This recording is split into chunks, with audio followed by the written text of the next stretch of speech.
Hey everybody, welcome back to Line Pro Dev. I'm Phil Cutting, founder of Line Pro Dev, and here I'm super excited to talk to you about the amazing topic of how tech companies go through innovations and build those multi-billion-dollar apps. So, the very same ones that we use every day that shape our lives, we're going to talk about on today's call. From social media to e commerce and to productivity to utilities to games. But what separates regular apps from multi billion dollar success stories? The answer lies in the disruptive and amazing technology innovations that empower them, the same ones we can use ourselves. So, in this video, we'll break down the technologies driving these tech giants. We're talking about artificial intelligence, about cloud computing, about blockchain, and much more. So, what we're going to do is dive into the 5 major innovations that have completely changed the game for companies just like Uber, AirBNB, and TikTok. And of course, we'll do a little bit of a market analysis and give some comparisons to give you the full picture so you can understand how they did it so you can do it better. So, let's jump right in. We start with cloud computing, and it's the backbone of all these multi-billion-dollar apps of most of the industries that you see. And cloud computing starts by offering scalability without the need to have to worry about physical servers, security, or how any of the hardware or support of those works, or even have to worry about making sure they have electricity backups and internet connections to power those systems. You don't have to worry about any of those redundancies, so you save a lot of money just by paying out for exactly what you're using.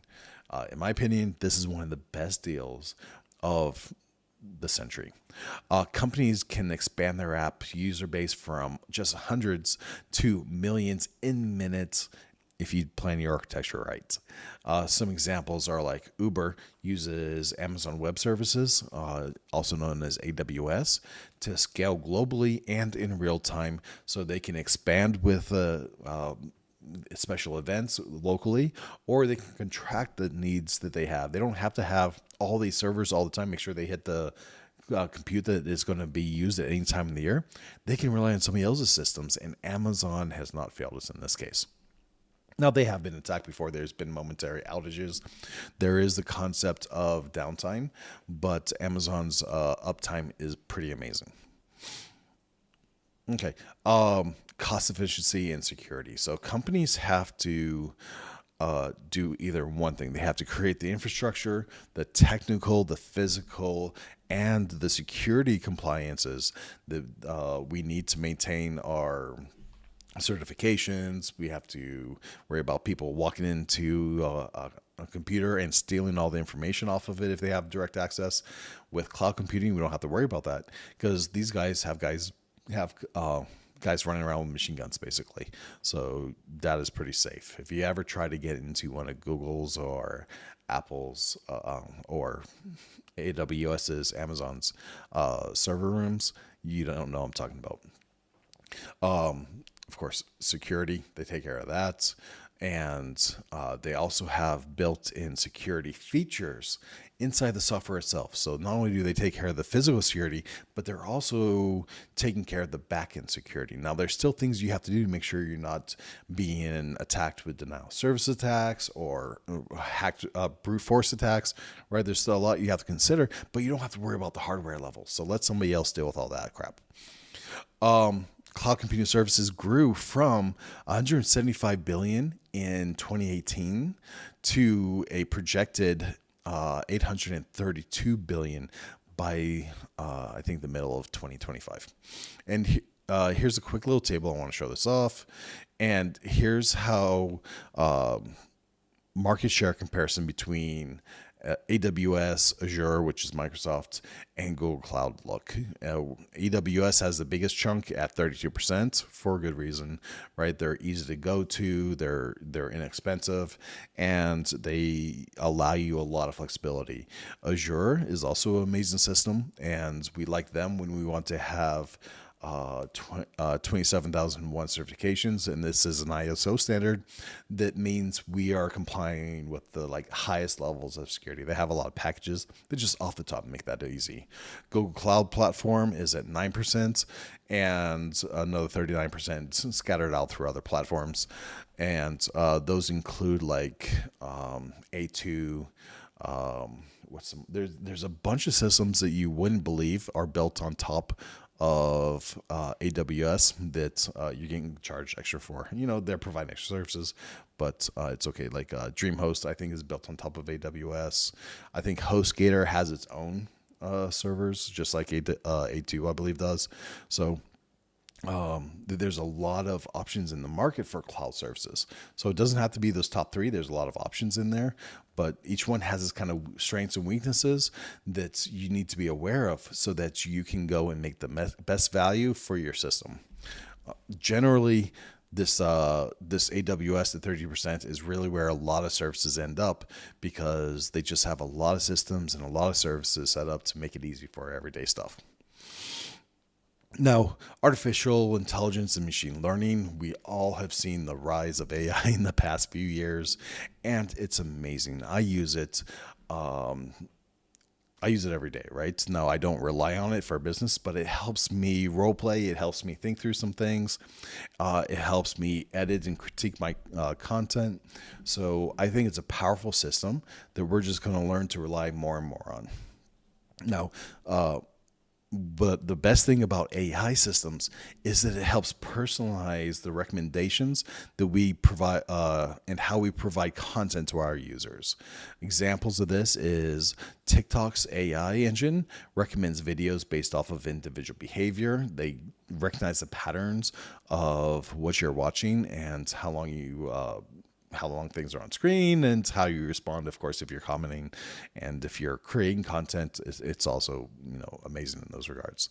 We want to know that with AI, we can personalize content that delivers higher value, increases user engagement, and provides additional revenue via ads, via direct marketing, affiliate marketing, and also we can use AI to help us see who our key audience is, and analytics tied with AI to make sure that we're delivering high quality services to those that are using our systems, and to really look at what's going on in real time.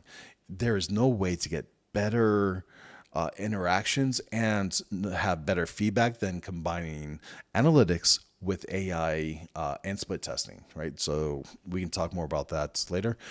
Let's keep going. These are all the tools that the big boys play with.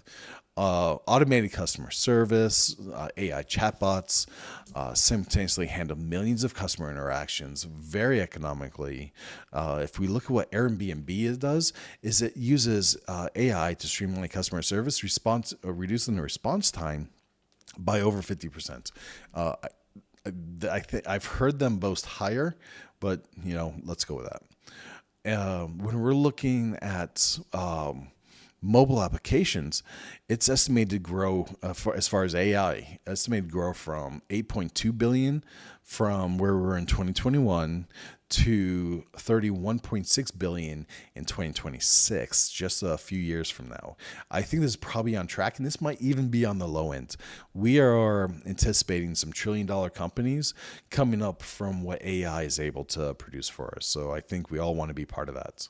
But these are, I get a lot of these statistics and forecasts from various research papers, Statistica, Harvard Review. There's a lot of places. So, looking at the crystal ball is always kind of fun. Here's a comparison of AI adoption rates across retail, healthcare, and financial industries. So if you take a look at this, we're going to see both the growth rate in the next 5 years and the current AI adoption rate. So retail, they've increased their use of it by 40%, and largely they're looking at customer analytics, supply chain, how they deliver the products, and that's a combination of dealing with traffic, with delivery, with inventory control, right, and marketing automation. Marketing is going to become a big part of AI, just like delivering custom content and seeing what you're interested in. Healthcare is seeing a 35% adoption rate, and what they're looking at largely is diagnostics, personalized medicine, and increasing operational efficiency. Operational efficiency not being operation efficiency, but administrative, getting the content and the information to the doctors and those making the decisions faster, looking at your history and looking at the content you're providing and streamlining the options so that the doctors who are experienced can make better recommendations. In the financial markets, amazingly, 50% increase in the adoption rates. And with a 15% growth in the next 5 years, it's obvious. Look, they're using to help detect fraud. They're helping to look at market risk. There's algorithmic trading recommendations. I think this adoption rate is probably low in the FIAP market.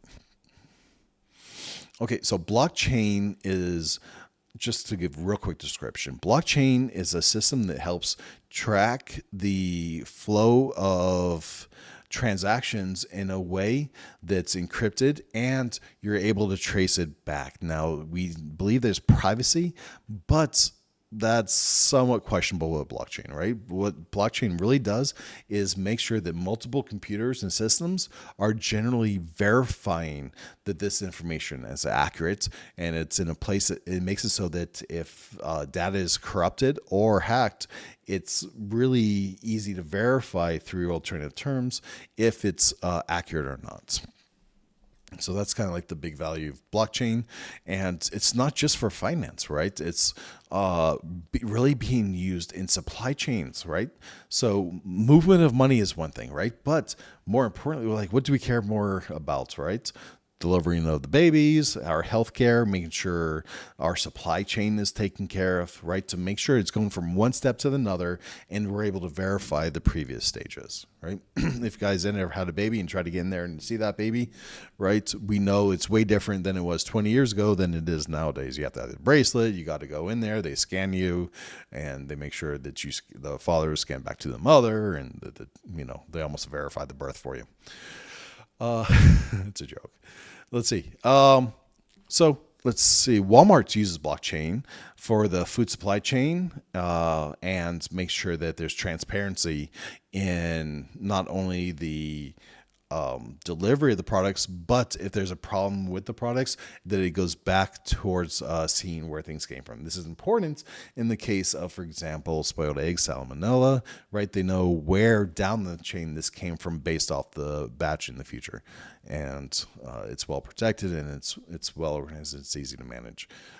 Blockchain's not really used the way it needs to be, I think, but it's up and coming. Blockchain and app development is projected to have a CAGR, CAGR, if I didn't say that right, of 67.3%, ranging from 2021 to 2030. So for the past 4 years, 3 years, going into the next 6 years, we're expecting a lot of growth in apps using blockchain.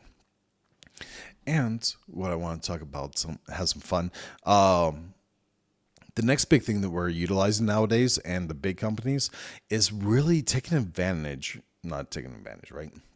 But utilizing data analytics and user insights, right? So we do this for the benefit of our users, right? We want to see what apps they're using, how they're projecting, how they're using the app, what they plan to do, and where they're having problems, and make sure that we provide a better user experience that flows through the app for them and makes their life easier and more comfortable without even noticing that we're even there, right? It's great when people can use our apps and they don't even think about it. It's part of their life. It's made their life easier, kind of like their sites, right? That's where you want your app to be, just like somebody's second site. So for example, we talk about Spotify. It uses the user analytics to generate daily personalized playlists for millions of users. So there doesn't have to be somebody thinking about this, right? There's nobody writing an algorithm that says if this and then that. The analytics and the data and the AI work together so that they can create playlists and interesting music and keep bringing you back to the platform, entertaining you. And all the time, you don't have to worry about it. You just put it in the background, you do your work, and you live your life. That's the way it should be, right? If you're building these apps that are entertainment based, think, how do I make this part of somebody's life without they ever thinking? They just come in, they start their morning, they brush their teeth, and they put on the playlist, and they're good to go for the rest of the day, right? How do you do this for your app?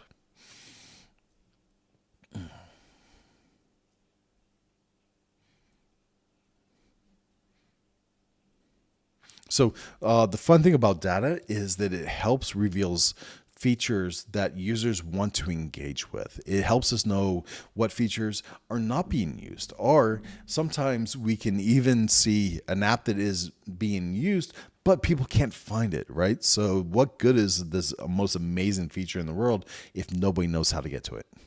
All right, so if we want to look at how data is used, it's helped to make sure both two things: what features are being used, what users are engaging in your app, and how they're doing it, and also it helps us see if we have amazing features, but they're hard to get to, right? So Instagram Reels was born from data showing higher user engagements with video engagements, right? So all these systems help us say, hey, where do we invest? Where do we go? Where are the users swimming to, right? How do we make it more fun for them?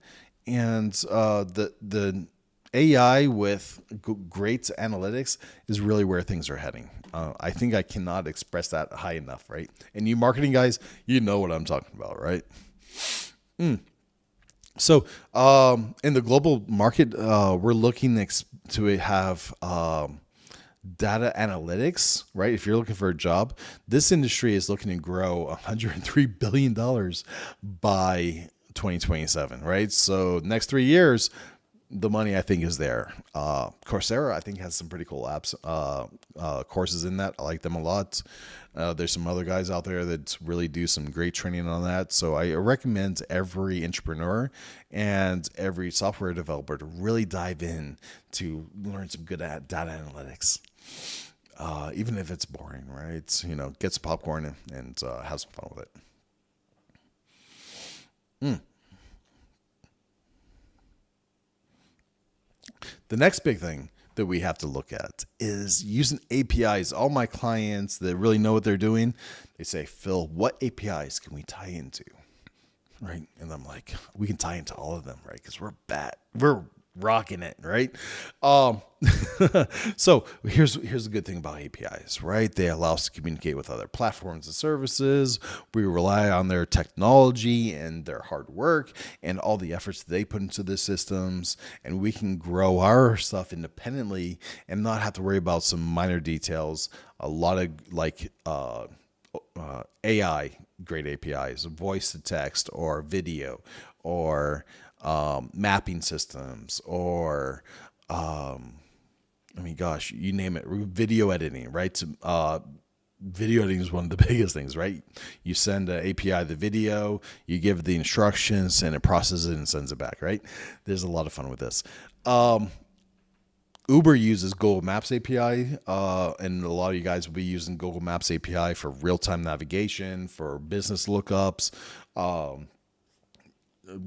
There's SSO. These are APIs for single sign-on, right? So, for example, using Facebook sign-in, for using LinkedIn sign-in or Google sign-in or Apple sign-in, right? All these are APIs that we tie into to help bring additional features and value to our app and simplify people's lives and simplify our lives by leveraging the hard work that other companies did to help get us to our value proposition a lot faster.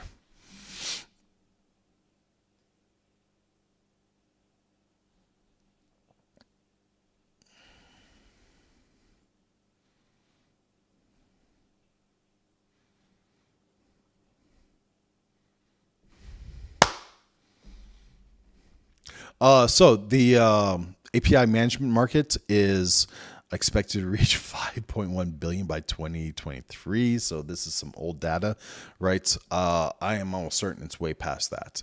The use of APIs has exploded. I wish I had some real good data for 2024, but it's not quite there yet. So, maybe January I'll have an update for you. If I had to guess, I would say that API management and the use of APIs is well over 13 billion this year, because all your AI stuff is tied in with APIs, right? So it's got to be way higher than projected for 2024.